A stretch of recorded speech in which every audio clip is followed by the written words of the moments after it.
All right. The five faculties, Indriya, and the five powers, how are they different? Thank you. Yeah. All right. Okay. Since some of you didn't follow the on a Wednesday talk, just go back to my slides. Okay, let me go back to my slides. Okay, can you all see the seven bojjhanga again? Cannot. Stop share. Stop share. Okay, hold on again. Can you all see the seven bojjhanga? Okay, all right. Okay, good.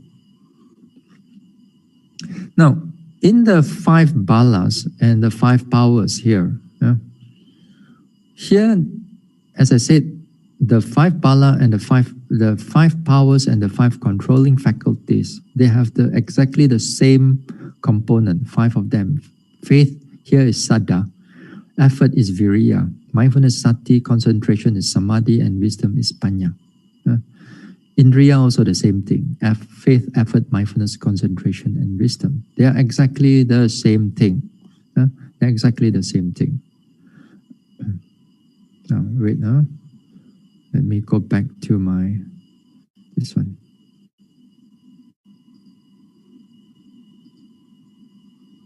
Can you see the question again now? Okay. All right, the five faculties and the five, how are they different? The components there are the same, but how are they different? They are different in the sense that one is I would say, the controlling faculties here, the five faculties are the five controlling faculties. That means it do certain action. It governs, or it do a certain action for the mind. Whereas the powers here, it prevents something from coming in, or it prevents the defilements from coming in. It prevents the defilements from coming in. Now, it is easier to give you example. Take mindfulness. Let's take mindfulness, sati. What is the difference between sati in the Indriya and sati in the Bala? When you say sati as an Indriya, then here the sati as an Indriya, on Wednesday, on Wednesday, as I said that one of the characteristic of, and not on Wednesday, I was talking about on the daily mindfulness then. I say one of the problems that you cannot able to develop daily mindfulness is because you don't even know the characteristic of a mindfulness. Then you can develop all kinds of wrong things. Then you have a hard time of developing mindfulness. So one of the characteristic of mindfulness, as I said, is a heightened awareness. The mind is heightened up. It's not just an everyday awareness, but it's a much more that you put a bit more attention into something. As I said, when you want to handle something dangerous, you are handling hot water, for example. As a Buddha that gave you a person holding a bowl of oil right to the brim, and he must not spill the oil. In that sense, that you must put much more attention into it. When you do that, that is the nature of mindfulness. That means here, its nature is to bring the mind closer to an object. It brings the mind closer to an object. That's why you pay attention a bit more. Not just like every day you sit down there, you notice this and that, that is not really mindfulness. Some people say that they sit down in the garden, watch the birds fly here and there. Oh, I'm in present right now, I'm mindful. This is not mindfulness because the mind is not heightened up. The mind is not clear. So the nature of mindfulness here is that It's bring the whole state of mind close to the object. Its job, its function is to close to the object.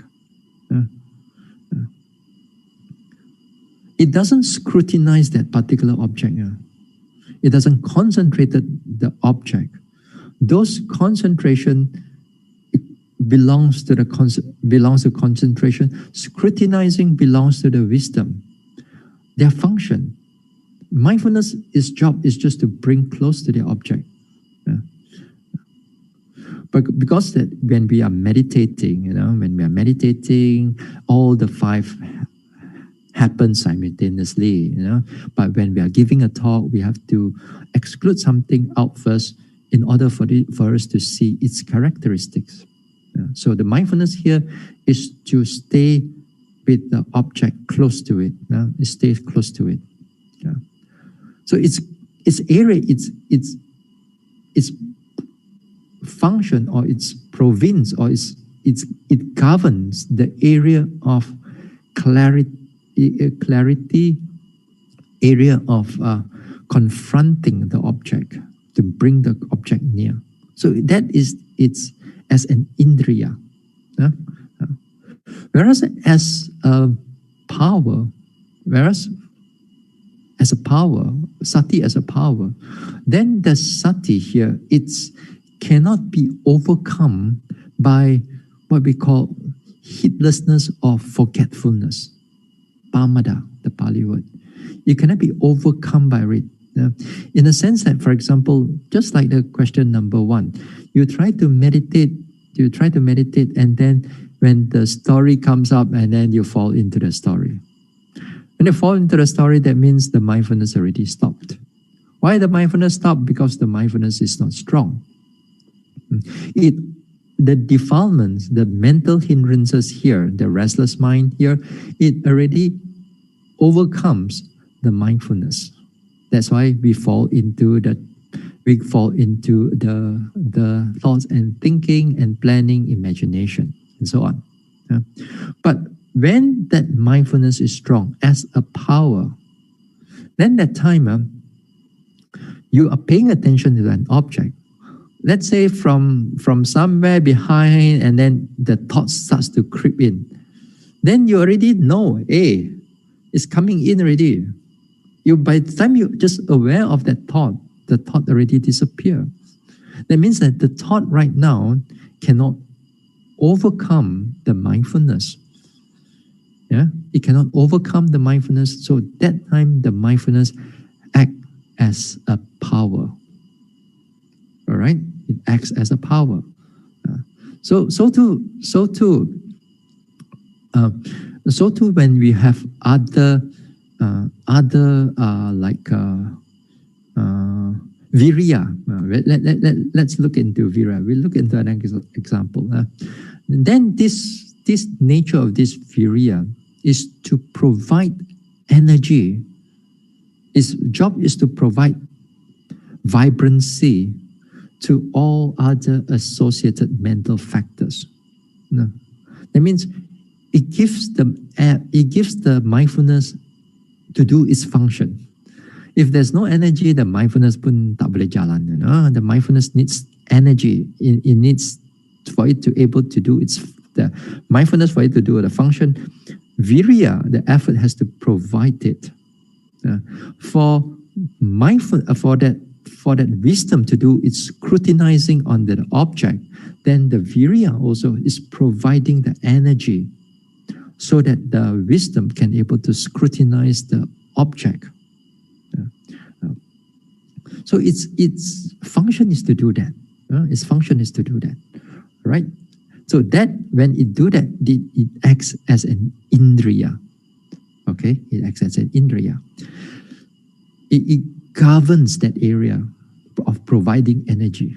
It governs that part. Mindfulness does not provide energy. Mindfulness is just to bring the mind close to it. That is the Indriya for sati as an Indriya. Whereas, back again to the effort again. Now effort, again here, if it's act as a power, Then this time when it acts as a power, then the principle here is it cannot be overcome by its opposite defilement here.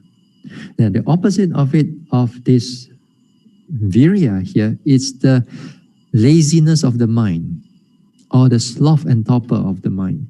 The sloth and torpor cannot overcome it because the virya is powerful.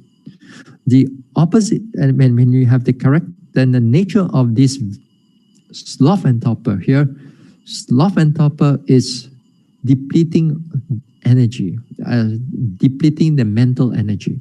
They are totally different. So when the virya is sustainable, the virya is continuous, balanced, then this time all your sleepiness doesn't come in. Even the one you meditate, you want not many, then you already know already. You just push up a little bit more of the mind, of the energy, then all the sloth and torpor doesn't come in. For many of you, you cannot able to achieve that yet. The moment it comes in, it sneak around quietly, make you. Then the more that you meditate, how come I meditate already? Then it initially was very clear, and then after that become blur, not so clear. Everything become dull. Everything becomes stop. Then also I sleep during sitting. Why is that so? Because virya is not powerful. The virya is not sustainable. So this is because you're already overcome by its opposite, by sloth and torpor. So faculties and virya, although they are the same, they have the same component, but they act differently. So too, you have like confidence. The nature of confidence is that it makes everything very clear in front of you. That there's no like something covering you up. It's very clear. You are confident about the object. Yeah. Then the opposite of this saddha is the vichikicha, the skeptical doubt. The skeptical doubt. Then the doubt, they say you meditate halfway, then you think, rising, falling can or not? Is it rising, falling suitable meditation or not? All kinds of thoughts, all kinds of skeptical doubt starts creeping in. Then all your meditation object also not clear. So when the confidence is there on the object, then all this type of skeptical doubt don't come in. So something like this.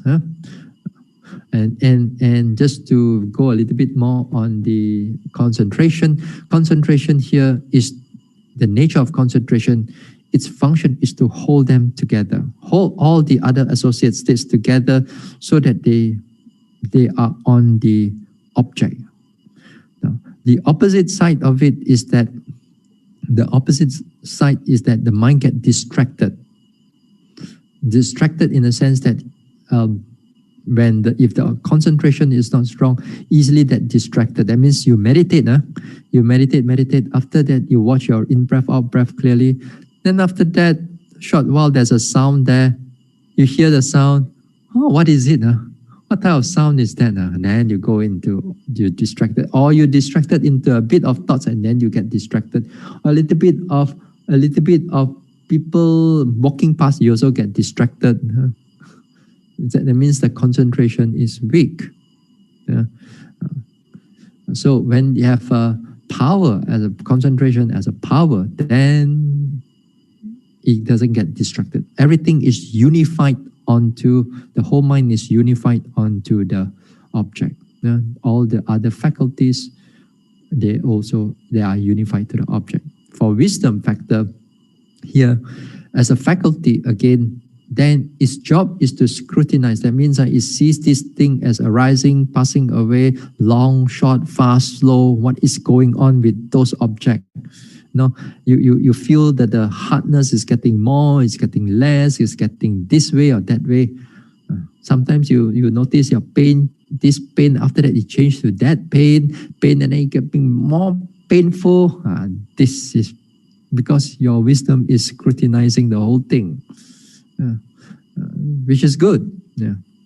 Then if your wisdom is not exercising your wisdom here, then you just sit down there. You can be mindful, you can be alert, but your mind is not penetrating, your mind is not seeing things as they are. When the pain comes in, you just sit there. Pain only, pain. Then the teacher asks you, how do you note the pain? Pain. What is there to note? Nothing else. Just pain only. Sit there. That means you're not, the faculty is not, you're not scrutinizing thing. That means other words, ignorance is coming in. Delusion is coming in. The opposite of this wisdom is that the delusion, and the delusion, it comes in as just, you sit there, although you are mindful, but you are not doing the job of scrutinizing. Just sit there.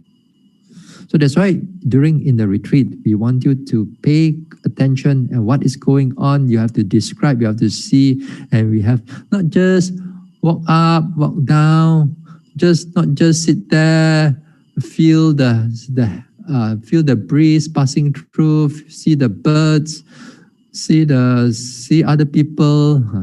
Although you are present, but you are not exercising the wisdom. Yeah. So this is what we mean here. Yeah? So they are different. So this is what they are different in the sense of one as a governing body, as a something to do something, and a function to do an action, to do a mental action. And Bala here is to prevent unwholesome thing, prevent the opposite from coming in. Usually is the defilements. Now, this is how we look at it. But there are some teachers that I've heard now. They say that Indriya is lower, Bala is higher. Indriya is lower, Bala is higher. That means Indriya is not as strong as Bala thing. I find that this explanation is not very good. Anyway, it doesn't matter, because as you get stronger and stronger, as you're mentally you get stronger and stronger, both of this function and as a prevention, the faculties and powers, they go hand in hand. They go hand in hand. So what you want to do is that to make sure that all these 5 faculties are in a state of balance. If in the state of balance, then your mind is doing continuous mindfulness, continuous clarity, continuous penetration, continuous energy, continuous clarity of the mind, which is wonderful. You sustain it as long as you can. So when the mind doesn't get into, because of mind is impermanent, all these states of mind is impermanent, then they may change. Then we apply certain ways of to get the mind back into balance. But that one is a lot of talks. That one you come into a retreat, then I'm happy to give you this type of talks. But here all of you are not in the retreat. Here I talk. After that, if I talk further, then you may not able to understand so much of it unless you meditate.